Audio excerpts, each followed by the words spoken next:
everybody knew what a downwinder was. We were the anti-nuclear capital of the world. I was an autistic kid. My father was a drafted United States Marine, an incredible man. I come from an incredible family. My uncle stood on Omaha Beach on D-Day. I grew up on a huge ranch out by the lake. He was a beautiful, incredible person. He was at Pendleton, combat ready, and they were human guinea pig. They were marched into the trenches in Nevada. They're called atomic veterans. He nearly died at the blast. Between 1951 and 1968, we had 300 open-air tests. Well, as different scientists started to write about this, Wallace Stegner was at the University of Utah at the time. I got to know him. Edward Abbey was hanging around there. I got to know him. I got to know all these environmentalists, and I was an environmentalist, and it was a passionate, intense subject matter there. All nuclear fighters, all hands on deck, all hands on deck, all hands on deck. All nuclear fighters, all hands on deck, all hands on deck, all hands on deck. They'll be calling you a radical. Twingate, 311, whatever you want to call it. I call it Pacific genocide, whatever. It's fucking giant conspiratorial across all demographics. All nuclear fighters, all hands on deck, all hands on deck, all hands on deck.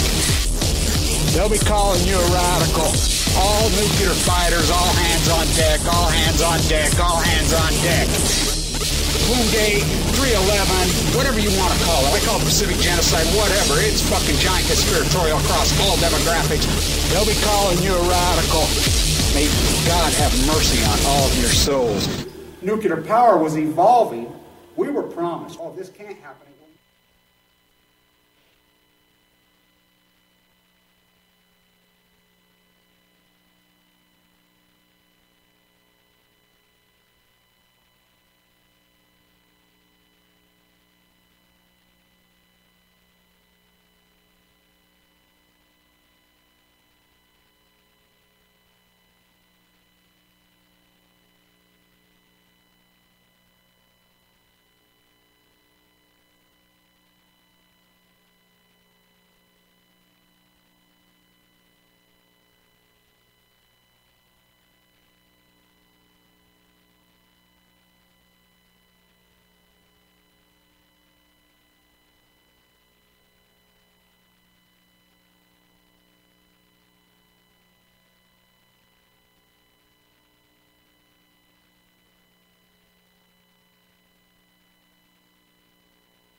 Are we there, Jules?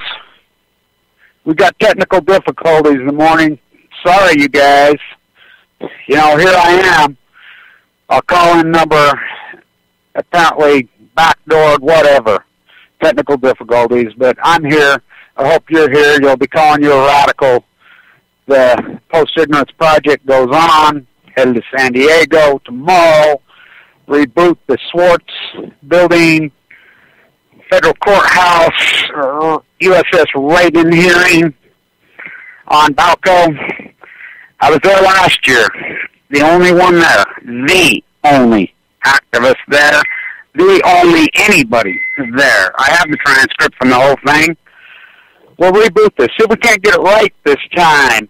The only activist that showed up with me in San Diego last year came and picked me up, and this is no bullshit, on Pacific Beach. That's where I'm staying. I'm staying at Pacific Beach. I'll be there tomorrow, all week. I think there's a couple people that said they're going to give me a ride from the airport. I land at noon at my favorite airport, the San Diego airport. I love that airport. At exactly noon, Delta. I'm staying in Pacific Beach. And anyway, the only actress that showed up actually says, let's have a picnic on the beach. Yeah, of course. That's what we do. I had several picnics on the beach. But he actually bought fish tacos. Really?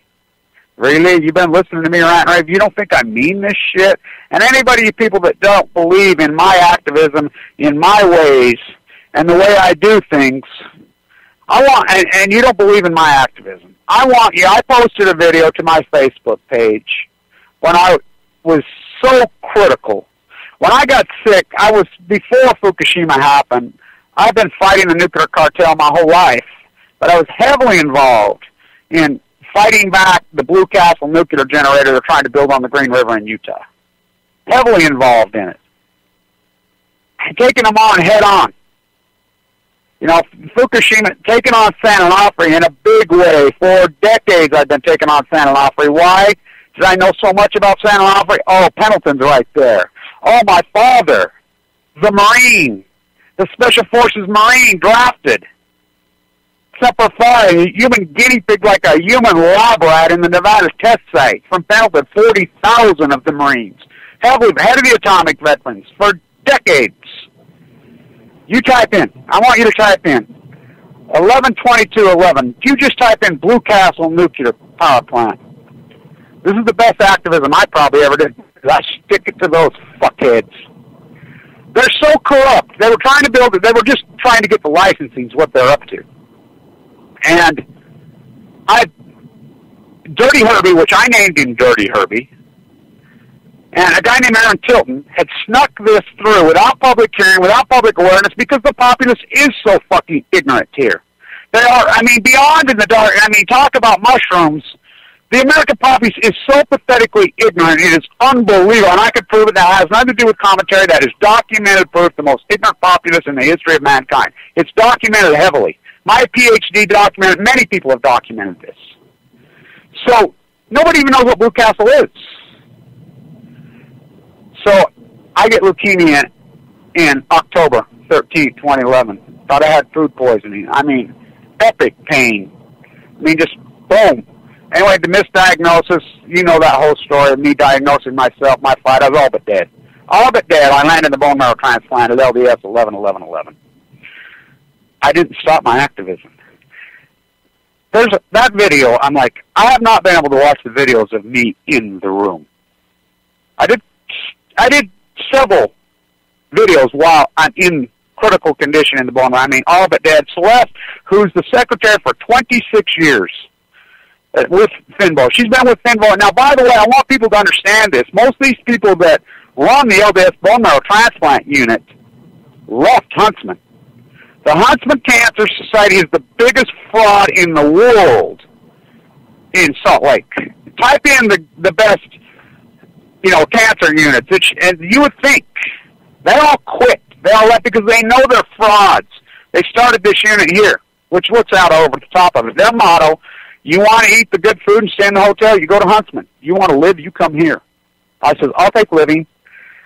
She says, Kevin, you're the only Red 10 who ever walked in here. Ever, that I've ever seen in my career. She says, I'm the one that prepares all the paperwork. I've been with Finbo the entire time. She's recently retired. She needs to write a book. She says, I thought you'd be dead within days. And let's make no bones about this bullshit. When you go in there, these fucking doctors, they've been around a long, long time. They know. They know. They know the bullshit. They know the fake bravado. They know, oh, the fucking God's with me, this, that. They know. They can tell you. They have a pretty good idea on people that are going to live and not live. Just by the biopsies, by the freaking intent, by the blood works, by how fast you're deteriorating. I was losing 6-7 pounds a day. She says, I really, truly expected you to be dead that week. I mean, this woman, she's cold to no punches. You got to understand who she is. Amazing. I mean, she takes no shit, no bullshit after being in there. Can you imagine working there? This is a ICU unit from hell, the critical of the critical. It was like Carol Gallagher, by the way, who I love Carol Gallagher. I absolutely love her. Because she stood up for my father when nobody stood up for my father when she wrote American Ground Zero. She asked me the other day, Kevin, you ever read Mormon Country? By the way, I have an autographed copy of Mormon Country. I says, read it, please. No, but I sure the fuck lived it. You know, I've lived it. On Balco. So, that day, you type in, so, get this. Finbo comes in my room, my doctor. He's the kingpin down there of these incredible doctors. By the way, Julie Ash, one of my daughters, was born the exact day I was born, April 10th, 1960. You want to talk to somebody who takes no shit. I mean, these doctors are hard-nosed, tough-nosed, been around.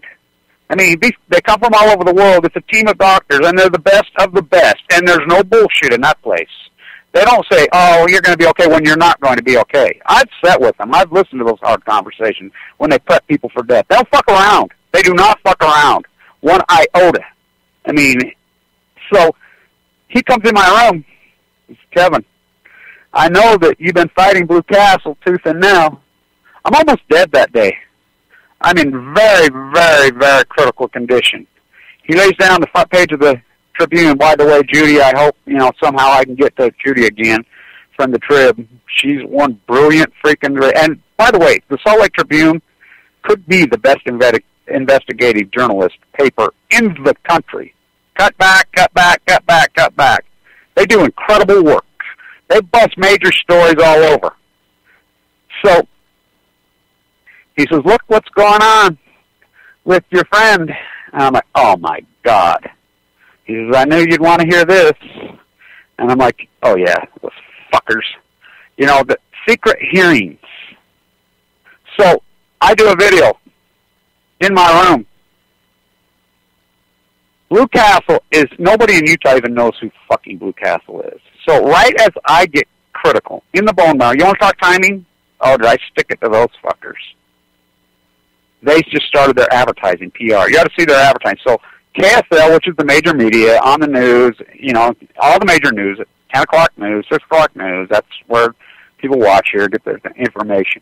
They run their PR machine. Starts the exact same time I'm in there. Blue Castle run these pretty, get green butterflies and blue butterflies, the whole fucking, you know how they operate, their PR fucking lie machine. So nobody in Utah has any fucking clue. Nobody in Utah has any clue about anything. They just walk around, pop fucking Prozac, and walk around with permanent smiles on their face. While they're dying of fucking cancer, and their politicians are fucking going to prison, and fucking mega corruption. They're in fairy tale land. It's fucking unbelievable what we've morphed to. With absolute power comes absolute corruption. So people are going to their keyboards, and they're typing in Blue Castle. What the fuck's that? They're getting me. With a central line hanging out of my jugular vein, in the fucking bone, overlooking Wallace Stegner's classroom. By the way, the guy who fucking took over Stegner's fucking program at the University of Utah, I'd like to knock that fucking midget punk out. I listen to him. He's exactly what's wrong with the left in this country. He's written 8 books. They're pathetic. His books are pathetic. They're pathetic. Oh, clean cows and oxymoron, pro-nuclear fucker. I told him fucking Stegner would knock you out. By the way, Stegner was not some calm, cool, collected gentleman like people perceive me. Oh no, read his fucking books. I knew him. He said fuck as much as I say fuck. He fucking got things done. That's the genius and the brilliance that he was. Overlooking his fucking room, Edward Abbey, these people were so hardcore anti-nuclear, trying to build Blue Castle on Stegner's place, the Green, where the Green dumps into the Colorado in Moab, Edward Abbey, who I also knew very personally. I'm like, holy fuck, what is the matter with you fucking people? Why not just put a fucking statue up of Ted fucking Bundy? By the way, I'm standing right here at the university where Ted Bundy got several of his victims of fucking kill. Another passive-aggressive, pretty boy, fuck, that's how these fuckers get you. They fall for it. That's what the media has done to you. They know exactly what they're fucking doing. So any of you fucking people that don't believe I'm a hardcore fucking activist, I went into a coma that night. That night was so, that whole time period was so incredible, epic. I got nurses in there sitting with me, my private fucking, because I'm quarantined in there. Just the nurses. Tickling my hand, praying for me, crying in there. Hang in, Kevin, come on.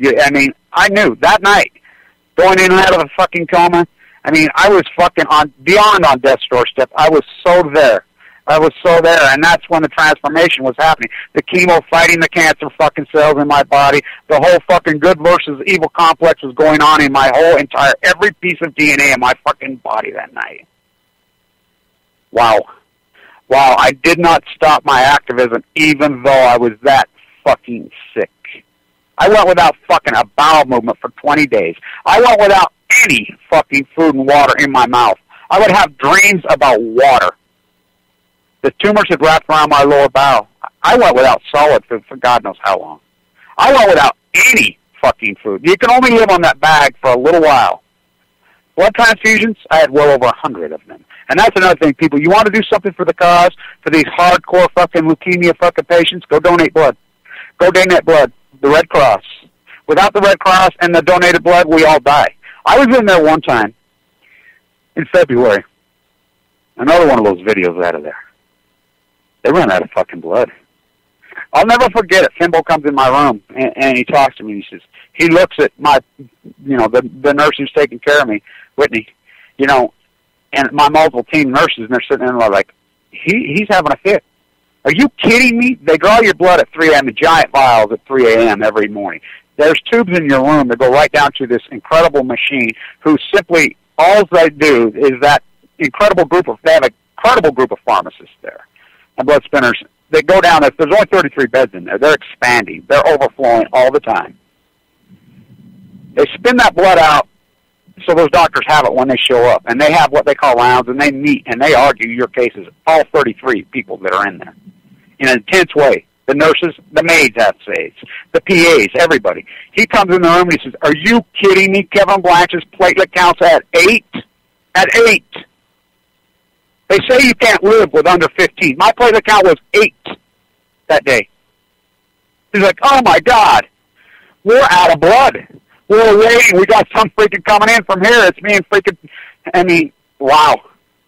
Wow. The bullets I dodged in there, I had 2 staph infections in my central line, and one of them I diagnosed myself. I'd been sent home for just a little while. And I'd freaking come back into the hospital room, and they run all my works, whatever. My platelet count is so fucking low after 2 rounds. They have a protocol. Your platelet count needs to return to around fucking 100 before they hammer it down again. My platelet counts won't return. I'm headed out, Dr. Ford, who's friends with my family. My last name, Dr. Frank, who knows me. He's like, Kevin, what's the deal? I says, well, I think they're going to send me home. They don't dare freaking do it again. What's the platelet count? I says, 94. That's close enough. You turn around and get admitted right back in there. We're hammering you again right now. I was like, yeah. And I says, besides that, I think I can smell an infection. And I remember the one PA says, you can't smell that infection. I says, bullshit. I listened to myself. I says, I think my line's infected. No, they did all kinds of swabs. I had a battle from hell with that thing. And they're like, no, it's not showing any infection. The blood works aren't showing infection. So I get admitted into the ICU back, just for a few days. I was only out for 4 days. Come in there.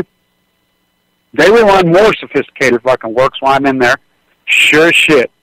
Doctor comes back in. Oh, my God. What they do, the works they have to do, those nurses are incredible. And I mean incredible. They have these Tabasco bottles. They look like Tabasco bottles, the ketchup bottles. They have to freaking run the cultures. 3 on each culture. There's 17 cultures. 51. They freaking drain all the blood out of you. It's an incredible process that those nurses go through. It takes a long time. Boom, boom, boom. And they have to get it exactly, incredibly perfect right. You're at their mercy. One mistake, you're dead. Then they set it down. They have to break that culture down and find that fucker. They found it. It was an evil, evil, evil.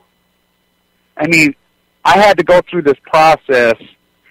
Oh, my God, the fucking dope that went in me, these giant vials, and they're like, oh, my God, no, because that's what you're up against. If the fucking killer radicals don't kill you, the treatment will kill you. Nurses' mistakes will kill you. They have a protocol down there. Thank you, John Huntsman, for one thing, John Huntsman, Jr. We're the only state. By the way, Obamacare, so much of it is patterned after the state of it. Now, Mike Lee, that ideologue piece of fuck that he is, I got the cows kicked out of an Energy Solutions dump site, and I've been cut off my Medicaid. I don't know how. My doctors are having a fit. They're like, what the fuck? They have not even sent me notice because our own money, our own taxpayer money, and by the way, in case you people don't understand this, the way the system works in the United States, on Social Security, they only go back 10 years. In the 80s and the 90s, I paid millions into the system. Millions. They're like, oh, you haven't paid shit in the last 10 years because I was a fucking freelancer. Freelance activist, freelance fucking professor, freelance plaster, freelance trader. You haven't paid shit in the last year. No, but I pay, don't matter. We pay in. Mike Lee's been sending back our own fucking money. You don't think you pay federal taxes? Oh, I didn't pay anything on my federal tax. Huh. Everything, your light bill, everything you fucking buy has a tax attached to it. So we pay, and this fuckhead's sending back our own fucking money. And that answer is just kick all these fuckers off and let them die. Why, he scammed $600,000. He's going to be in handcuffs soon.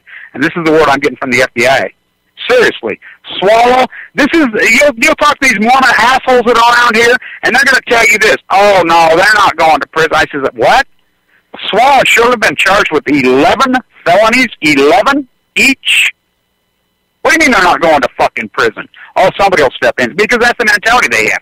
Oh, the church can override it. They think the Mormon church overrides the federal government, which they've always thought that. And they can do whatever they want. Bundy out there grazing cattle in the fucking Nevada test site on a ground he does not own. He owes the federal government $1.8 million. I grew up on a fucking ranch. Can you imagine a rancher fucking free-ranging, grazing fucking cattle on his neighbor's fucking ground and he doesn't pay? The number one cost to fucking a cattle industry is the feed.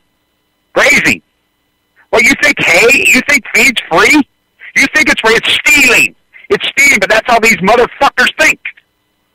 So he brought us in, and I'm like, holy fuck, this Dirty Herbie fucking... And that's another fucker. I got news for you. Dirty Herbie and Mike Lee are implicated in this fucking usury complex, these multiple felonies, and the U.S. Justice Department refused. Listen to the press conference. Listen to the press conference that she gave the FBI, which, by the way, I'm standing right in front of the number one criminal justice undergraduate program in the country at the time, right next to the number one school of business in the country at the time. Two schools are side by side at Weber State University, where I taught, which they've all died of leukemia. These FBI came out of that program, Gillespie's program.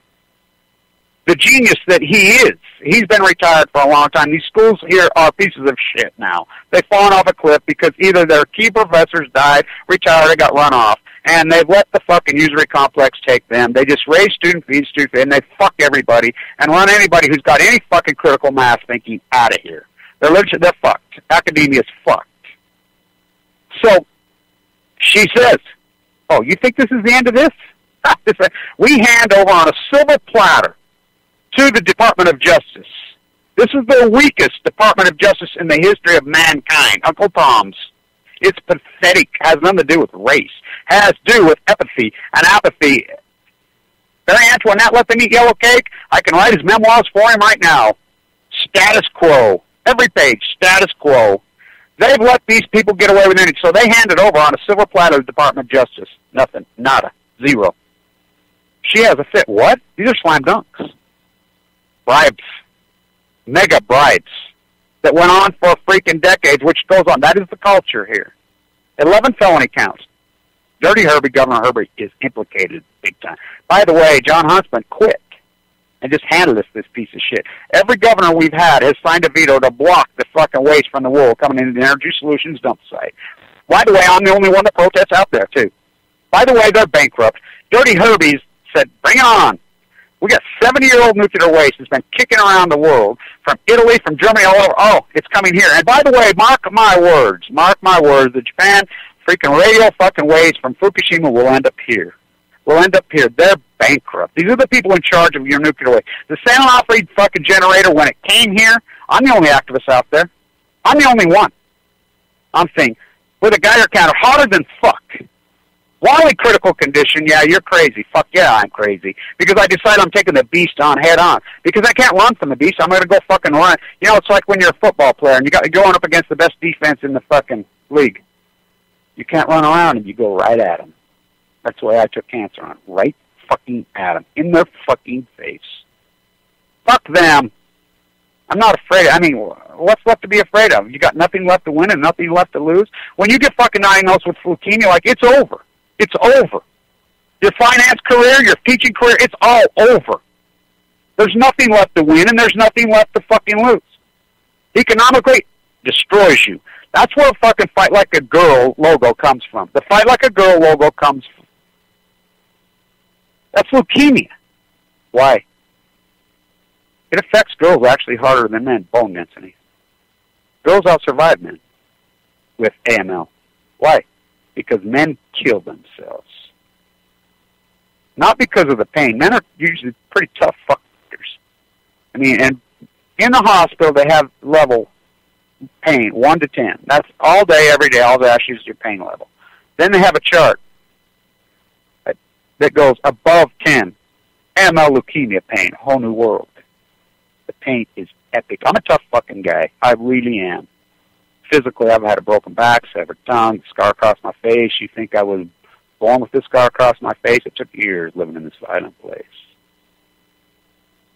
That pain was so horrific and so fucking horrible. I'm like, just kill me, please, kill me, juice me now. I can't do it. That went on for fucking weeks.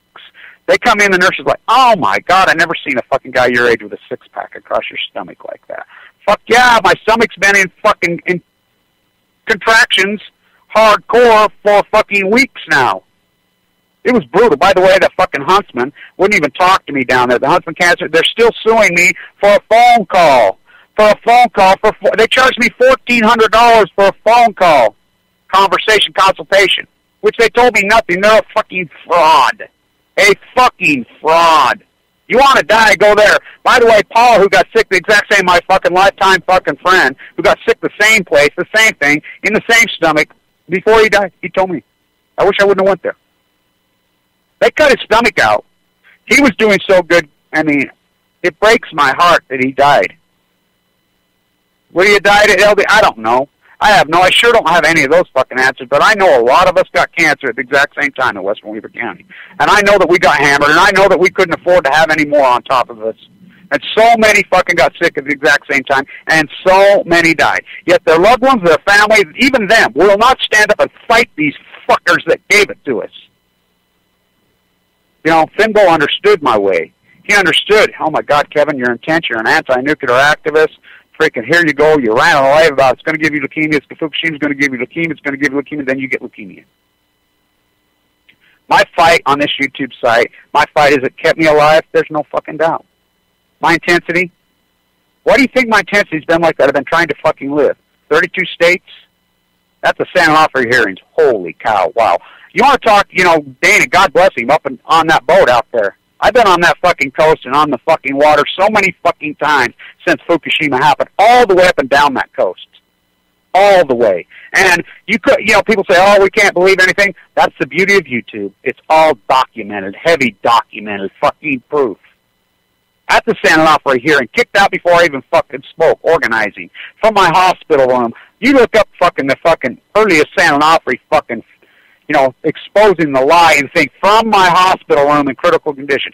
Type in Blue Castle nuclear generator. Type it in. You're going to get me. You don't think this story was epic and dramatic?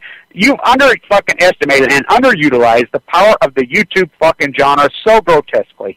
So grotesque. It's been overused. 99.9999% of fucking the talking heads who think they know something don't know shit.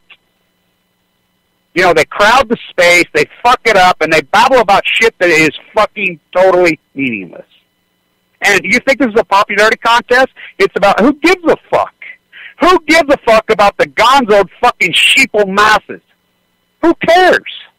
That's not where changes never come from mass protests. Never, ever, ever, ever. You know, when I say the fewer the better, I mean it. All incredible change comes from a very small... You need, what do we need? We need the people that matter. They're called leaders, which we have none. So we'll become the fucking leaders. We're leading. They don't want to lead, we'll lead. They don't want to be the media, we'll be the media. They don't want to be the fucking scientists, we'll be the scientists. Jan Brooks says it beautifully. She says it perfectly beautifully. It's pretty fucking ironic when you have to take fucking nuclear physics up for a fucking hobby. It's pretty amazing. You know, I had a hell of a background in this, an amazing background my whole fucking life. But you want to talk a PhD after I got cancer? Oh, I reflected yesterday. I was able to, for the first time, I rewatched those videos yesterday all the way through. It was so emotional. I just cried and cried and cried and cried. I don't think people have any fucking idea what I went through. I've invited people over and over and over. I'm the first person, maybe ever in the country, with permission from an acute bone marrow transplant unit to bring people from the public in. I got permission to do it. They don't let anybody do that. I invite people over and over. Come see this. Come see this. The most heartbreaking place in the world? Yeah, no doubt. The most hopeful place in the world? Yeah, no doubt. Megan and Melissa are the only two that went with me. By the way, my two young, beautiful massage therapists. Yeah, I found those. And by the way, the love that they had for me and the care, they knew. By the way, when you're acute like I was, you can't have deep massages. They'll kill you. That's how weak you are. You have to have Swedish massages, fingertips all over your fucking body. Those two would fucking massage me, fingertip me at the same time. All over for free. For free. They wanted me to live. They went. They went because that's what they're into as young massage therapists. They're into fucking healing people. They want people to live. They know that the touch of a human being, the other touch from another human being, in a very intimate way, not sexually, spiritually. The touch of a young woman's fingers on your body or your free person, whatever, when you're sick in a loving way is everything. The hospital knows that. I was laying there freaking dying that night. And they've got the palm of my hand out, tickling the palm of my hand. I'll never forget it, you know. So emotional. I'm in there. I had allergic reaction to the medicine. 103 different meds on me. 103. By the way, Michael Jackson knew his shit. Propofol is the greatest drug in the fucking world, and you have to be hooked up to a fucking respirator on it because it knocks you out fucking so hardcore that you have to be monitored 100%. He knew that. When you wake up, oh my God, it's amazing. I'll never forget it. I'm in there. I'm fucking dying. I'm so fucking horrible. She fucking crawls right up on my fucking bed. The young nurse crawls right up on my bed and fucking tickles my back and tries to keep me calm for hours. Whispering in my ear. Talking to me. Trying to calm me. You know, praying for me. That's what I went through in there. That's the incredible loving place that place is. That's the incredible fucking... And they have the least turnover of any hospital. You would think they would all quit. You want to talk heartbreaking? These people, they become so intimate with their patients. They have to. They're the only people they communicate with. And the vast majority of their patients die in a very heartbreaking way. I'll tell you why they don't quit. Because it changes their perspective in life. It makes them understand what matters and what doesn't matter. All this popism, and when I say popism is fucking dead, I fucking mean it. That's why popism is fucking dead. What I just spoke about. It's hardcore. When they typed in fucking Blue Castle, and I'm sure those fuckers, I'm the one that exposed they had this lead dog hedge fund funding. I'm like, lead dog? Really? There's no such fucking hedge fund. All the fake hedge funds that went along. I would work in the real hedge fund industry on Wall Street when it was real. The real hedge funds are very fucking responsible and very conservative. You forfeit gains by buying insurance policies through the derivative market. These fuckers, none of them were hedge funds. The Mormon Madoff right here, Southwick, I'm the one that exposed that phony lying fucker. He came right and he gave a fuck right while I'm sitting. You know, the legendary finance professor Clyde Cooley, who's dead now. He wouldn't have fucking, it would have never happened if Clyde Cooley wouldn't have died at Mad Cow. And fuck, by the way, Stericycle killed him. He got Mad Cow, the most brilliant fucking finance professor in the world. I have the last letter of recognition he ever wrote. I have it. And by the way, Kyle Madsen, who took over his program, disrespected him so fucking hardcore. I told Kyle, what the fuck are you doing? What are you doing? He died of lung cancer for years. His wife just passed away. Hamlet, who disrespected that fucker, he's dying of leukemia right now. Karma? Fuck yes. That's what people don't understand. They don't understand. All this bad karma, you fucking monkey fucks, and your bananas and your false bravado reports, and you're throwing karma on you that's going to kill you. Not only it's going to kill you, it's going to suck you into a black hole, your spirit, for time and all eternity. What are you doing? You Uncle Tom fucks reporting you are fucking protecting murderers? I've watched it. That fucking karma will catch you. Why do you think I fucking lived? I understood this in a very spiritual way. My wolf spirit, I remember a guy told me, he says, I really believed in how you survived till you started on that wolf spirit shit. That's the only reason I survived my wolf spirit. By the way, the only thing surviving in Chernobyl are the fucking wolves. You don't think the natives have known this for because they were connected to the landscape. They're connected to the environment. Not in a fucking academia, hyperbole way. In reality. Eat, sleep, drink it. I used to eat, sleep, fucking drink this cause. Now I sleep with it. Literally sleep with it. Try sleeping with a central line fucking hooked up. I had 23 things hanging off my fucking tree. When they would unplug me, Dr. Ash would write me a fucking pass. You know, a pass. Once in a while you could go. Here I go over to Utah State Capitol. There's those videos. They're supposed to be open hearings. And even if they were open hearings, nobody would fucking show up. Judy from the Tribune showed up. She wrote that beautiful fucking piece in the Tribune while I was in there. It's grand. She stuck it to him. She told the fucking truth. I'm in there. I'm going at it. I'm shriveled up to nothing with a central line in a fucking hospital fucking gown. With 2 nurses holding me up. Going at fucking Dirty Herbie. Calling him the liar, fraud motherfucker that he is. The fucking Mormon Church, the liar, fraud fuckers that they've evolved themselves into. They are not Christians. They are devils in fucking hairspray.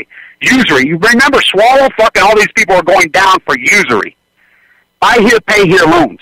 Loan sharking with the fucking courts as their collection goons, which is the most anti-Christian thing in the world. The pillar of Christianity is anti-usury. You on the mountain here for usury. Look those up. I did those videos too. I did those videos. Every time I get a new idea in my head, I said, I need to do this video. And I go, oh, fuck, I already did it. Just because nobody watched it, nobody saw it, who gives a fuck what these fucking sheep watch and see? I surely don't want the populace on my fucking side. You know, I was asked in an interview. I gave this fucking speech in front of the... And by the way, I'm going to the climate fucking march on September 21st in New York, and I'm crashing that fucking party. You know, there's been a debate whether I speak there or not. Fuck them. Who the fuck are they to fucking decide where I'll fucking speak for myself? And my small army will gather around me. And we'll speak with our YouTube camera, and we will take that fucking march over. We will stick it right fucking where those stupid fuckers where the sun never shines. The Green Party. The only thing green about them is their fucking bank accounts. I stayed with the phony fucking activists in fucking Washington, D.C., in the fucking so-called fucking activist house. Bunch of dirty, lazy, worthless fucking liar hippie. Oh, yeah, on Balco. Worthless pieces of shit. Nader, did you see the Nader's people at my speech at our march when we had 5,000 fucking people march? That's Angie Spencer standing behind me. That's RT standing behind me. That's fucking walking right behind me. Next to me is Capitol Police. I didn't even know it was Capitol Police. Oh, they knew me. Fucking John Anthony Farrer, Steve Grant, myself with fucking lasers on our heads. You know, I told Capitol Police, I told Sands, head of the White House security, I said, look, when you fuckers going to realize that we are on your team? The head of White House security, who I had a long conversation with, from Marin County. By the way, you know, I have no pity for Robin Williams killing himself. None whatsoever. Zero. I have pity for his beautiful children. And I'm heartbreaking for his daughter and his family. Really heartbreaking. That's why suicide's such a coward's way out. What did he do to his daughter? That's one thing with me. Even in my Wall Street career, even when I was young, when my beautiful, incredible girlfriend, freaking, the mama to my children, you know, the women, when I was young, they were activists like me. Beautiful, incredible. They're like, Kevin, you will not waver. You will not waver. I says, fuck no, I'm not wavering. When I become out of vogue to be the anti-nuclear activist, they chased the money. Not me. My children always came first. Always. My grandchildren come first. Always. I got a couple girls pregnant when I was young because I was a stupid little fucker when I was fucking 20 years old. You know, I wasn't like John Lennon walked away from Julian. I wasn't like these guys. I'm like, oh, no. You know, and by the way, they fucking both lied to me. They lied to me. Told me they were on birth control, but that's my fault, not theirs. I was fucking immature. I was immature. Too young to have children. Fuck yeah. Way too young. Too young to be having sex with fucking multiple girls. Hell no. Fuck no. I was 20 years old. You know, that's what I did. That's what we did. That's what we're free. But you know what? I took on my responsibilities. You can add, my daughter was conceived the night John Lennon was killed. My oldest girl, who's the incredible designer that she is, and I think she's in Paris right now. She gets it. That's when this fucking madness went amok, the day they killed him. Think about that fucking phony. He did it in the name of Jesus. He'll tell you that. He'll tell you that's why he did it. Because John Lennon wrote Imagine? What? What? You fucking radical lunatic fuckers. That's when this madness started. But I raised my children. You talk to my girls. You talk to them, and they'll say a lot of things about me, and I fucking, you know, they'll say, oh, my dad's crazy, he's intense, he's fucking, but they'll tell you, oh, boy, does he stand his fucking ground when his children. I raised those girls. I stayed right here in freaking Weber County, and I raised them. Me. You talk to their friends. Well, I got leukemia. I will tell you what, and that's why you're always good to the kids, because the kids grow up to be women and men. They grow up to be adults. When I got leukemia, and I had to fork over every fucking penny I had. That's the way the system works. You got to keep your house. You can't have. You can't even have $2,000. You have to fork it all over stocks, which I did. My daughter started a freaking fundraising Facebook page for me. Some old friends of mine that I grew up with. Fred, Paul. Paul died. I mean, they donated. Some beautiful people on YouTube. The cards and letters I got from fucking YouTube. Stacey Anderson. I look back, all those early people that were commenting on it. The only one that I still recognize the name, and I know YouTube sites have changed, and names have changed. There's been a long battle to listen to me ranting and raving for fucking 1,200 some videos. I mean, it's impossible. Even I couldn't fucking do it. But I've been fighting for my life in an intense fucking way. I've had to do it. This tells that important. I had to. There she is. You know, they came to my side. The nurse. I remember the old freaking candy strapper in there. The old lady. She'd say, "My God, I can't believe the cards and letters you get in here from all over the world." There was a seance done for me on February 26, 2012. They termed it Kevin Blanch, the strongest anti-nuclear activist in the world. All the spiritual healers, Gwen Holdenberry, a lot of these people organized it. A lot of people all over the world. They're like, stand by the window. At the exact same time. They timed it all over. They did seance on the beaches in San Francisco, in Malaysia, all over the fucking world. Australia, simultaneously for me. It was amazing. You know, them powers that be, my wolf spirit, their wolf spirit, saved my life? Oh, yeah, because it turned the cells back on. It turned them on and says, fuck you, free radicals. Kick those fuckers the fuck out of your body. What a fight. What a fight. I was laying right here when April 24th, 2012. My body's not recovering. The heavy Aerosy M squared, which is the hardcore chemo a person can have in their fucking body. Well, there was a guy named Brian Morris 5 years ago who had the same tumors in the same place at the same age, the same dynamic as me, same infamous fucking Mormon bloodlines as me. He actually had the surgery. You have the surgery, no one lives.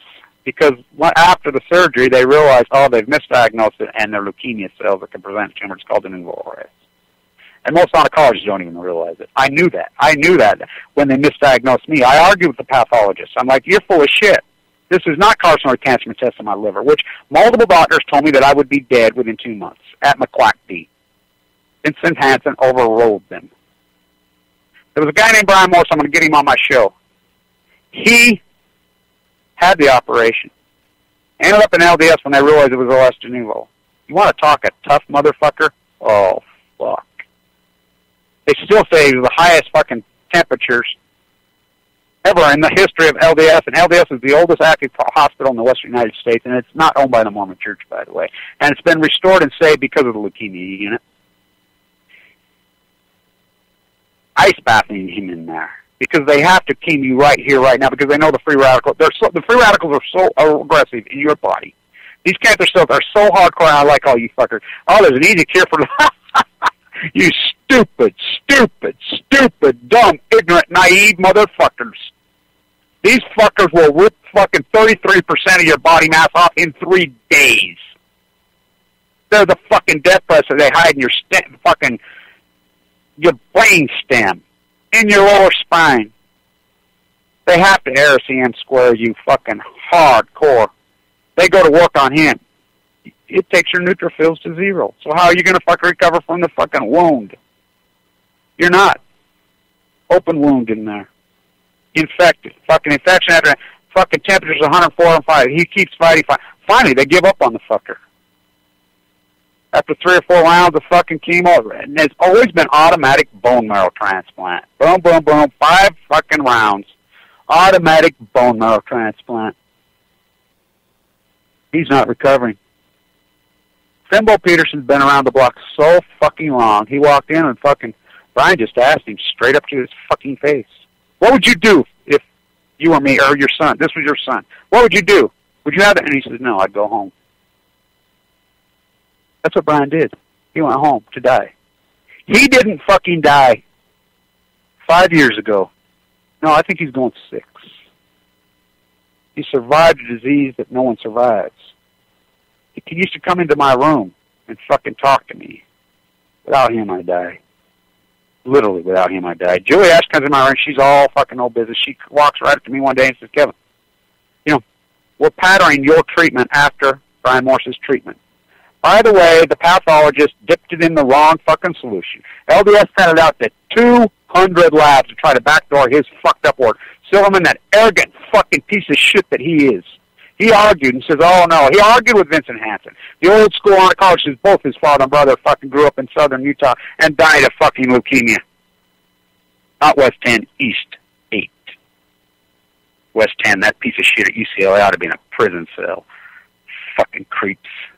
I'll write my book, East 8, one day to counter West 10. I'll write a lot of fucking books. When it's time, yeah, it's fucking time, because I've been so acutely focused on trying to not die. I know the stats. I did it without a bone marrow transplant. So I'm laying here on the 24th. Laying here. Had my PET scans done, everything done. You know, they're like, Kevin, you're not recovering. 3 years, it's not good. We're going to bone marrow biopsy you again. It's the only way they really tell. By the way, the bone marrow biopsy, they lay on your back, they get up on your fucking back, and they drill through the back of your fucking hip. I mean, and it's a bitch to get through there. It's not easy. Heavy, thick bone. And they hook up into your fucking bone marrow. And they pull that little black fucking DNA, and they smear it the only way they tell. And they're brutal. They're fucking brutal. But waiting for the fucking results, I knew that I was in big fucking trouble. I knew that I had not responded. Worst day of my life? By far. Ever the worst day of my life. October 11th, 2013, the second worst day of my life. Horrible. Waiting for the results. Live or die. Live or die. Waiting. We usually, so I call. You know, I'm impatient. I call down. They get sick of hearing from me. You know, they know how. There's a lot of people that love me. There's a lot of people that get taken back from me because I'm militant. Very militant. So, this is Kevin. Dr. Mitchell wants to talk to you. She's my favorite, by the way, down there. I love her. She's like, she wants to talk to you. I'm like, oh, fuck no. I think, you know, because I've been there. I know that's the doctors come in and they prep you for death. You know, she doesn't call back. You know, finally, it's getting late in the day. I'm like, hell, they're going to be going home. So I call back. She'll be calling you just a couple minutes. She just finished some other stuff with some other patients. I mean, you got to realize they're dealing with at least 33 patients at all times that are all critical. You know, and they're amazing. She calls me, and I'll never forget it. You could hear the cracks in her voice. I mean, these are tough-ass people. They have to be. How could they become emotional? They can't become emotional. That's the thing about a great oncologist. It's like taking like a good derivative trader. You got to take the emotion out of it. I knew how to do that on Wall Street. That's why I'm so good at it, because I know what counts and what doesn't. You can hear the cracking in her voice. I'm like, oh, no. I'm crying. She's Kevin, I think you may have got a miracle. She says, yeah, you may not be recovering, your platelet count, whatever, but you're one of these rare, freaky cases. She says, we think your bone marrow is pretty strong. Are you interested in doing this without a bone marrow transfer? Brian Morse will heavily document you. You know, Brian Morse did it unwillingly, you know, sent him home to die, but he lived. Would you be interested? We'll track your case heavily. You know, maybe we can build a new pattern after you and Brian. By the way, Brian, I started the first support group ever down there, which, by the way, that turned out to be a disaster because it's too hard. Because, you know, in there, everybody's central line's hanging in there dying. There is no support network for us as leukemia. By the way, there's plenty of people with central lines because they've run out of funding all those units. There's plenty of people that are showing up in homeless shelters, men with central lines hanging out of their jugular veins. Because the safety net does not work. It does not work. It's not appropriate for freaking people like... By the way, we go to the very top of the list. AML, leukemia, to the Social Security, to the very top. Because they know you're all going to die. And Social Security fucked me. And I've since found out the Ogden, Utah Social Security office, the people that ideologue they should be in prison. I'm going to sue those fucking pieces of shit. That you should have heard the conversations on the phone with me while dying in critical condition. I said, do you realize I have AML? I couldn't even hardly talk. I have AML. I was not married at the time. I did not have somebody to do this for me. I'm trying to do it myself. I can relate to Marie Antoinette's mother. That's what disgusts me about Uncle Tom Obama so much. He writes in his book about his beautiful young mother who was a downwinder who died of this the same way. Very young. And she talks about exactly what I was going through, fighting with these assholes while you're dying. I mean, these heartless fucking ideologues, you know, they're all gung-ho for it till it happens. Oh, yeah, let them die. We're not going to pay our taxpayers. Oh, you want to bet, you fuckers? You think you got insurance? You don't have shit. You know what the treatment costs? Your insurance is probably going to cap at $1 million. You're going to pay a 10% copay. Ask Brian. He'll tell you. He was insured. He's fucking buried financially. One of my friends just went home, drank a fifth of fucking vodka, and cut his line, snipped it. It's right in your jugular. His wife went to the store to get him some, come back, she's bled to death on the floor. Another one set himself on fucking fire. And you think that's dramatic and hardcore? Compared to fucking AML leukemia, it ain't nothing.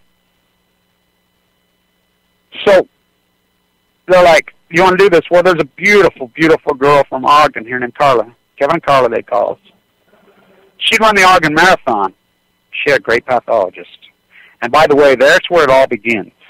When they biopsy it, that pathologist means everything. And it's no science, it's an art. I found a YouTube video with 14 views, a guy for students, who's talked about the tumors in the lower right mesentery. That's where mine were. I had a 3.7 tumor in my upper freaking chamber, a bunch of little ones, and then I had what they call bowel looping, which is hardcore brutal. Wrapped around my lower bowel. I'm a quack D, and Ogden Regional fucking did not restrict my diet. Even my own doctor says, fuck talk about fucking malpractice. You think I can find attorneys? I can't find attorneys on anything. Just like I had the documentation, they human guinea pig my father when they knew they were going to kill him in the Nevada site, and they also knew that it was probably going to make their children autistic, freaking all kinds of fucking more, and probably give them leukemia. Yet I cannot find a fucking attorney to do anything, to fucking sue, because they're pieces of fucking shit. They're cowards like the rest of the fucking country, afraid to take on the nuclear cartel. By the way, that puppet gig that Kalani and I did at the Enola Gay Hangar is the most brilliant activism in an effective way that I probably ever did. That and the Blue Castle video. It doesn't matter about how many views. It doesn't matter how many. Who gives a fuck? I'm talking about effective. That's and that was all improv. We were doing our gig, whatever, there, sitting there, and she just pulled it out. You know, her puppet, boom, and I just walked over there, and that was one, never scripted one bit, never talked about one bit. I didn't know she had that thing. It's brilliant. She's brilliant. She's brilliant. She is a genius. All these Southern California women who are genius and the hardcore activists, I've had this conversation at least 100 times in this fight. Kevin. And they're all from Southern California, and they're all about the same age. Why? I can get into that economically. Because you were born into the lottery of life, economically, environmentally. They were very socially conscious in Southern California in the 50s and the 60s. Incredible. The music, the art scene, the sun, the landscape, in tune with the ocean. Fuck, you grew up on the Pacific, the mighty blue view. You don't think you caught all that freaking power? You spent our lives on beaches. You spent our lives as environmentalists. Environmentalists was in vogue. So those people wake up, those women wake up because they're intuitive. And their intuitive sense is, I just had this dream. And then I Googled, and there you were. I had no idea about it. I have this conversation over and over with freaking 60-year-old women in Southern California. All of her. They get it. That's Lonnie Clark. She lives in Eugene now, but that's where she grew up down there. And a lot of them had a lot of pain and strife in their lives, and they get it. They get it. They get it. The rest of this fucking country don't fucking get it. Oh, they're going to get it when they get it. You know, I watch these people. They're so postured and groomed inside their dogma fucking snuggies that when it's time for them to pass, or they're fighting, they go in there. They literally go in there. This is AML. Death sentences for the most. Hardcore. These people are fucking throwing Hail Marys at to try to save somebody who should, more likely shouldn't be saved, shouldn't fucking, I mean, there's no fucking chance. They fucking Hail Marying you, and they save people. I mean, I've seen some of the people they saved. I say a young female, 80 pounds, sucked up. There's no way in hell. I think they'd fucking, and they live.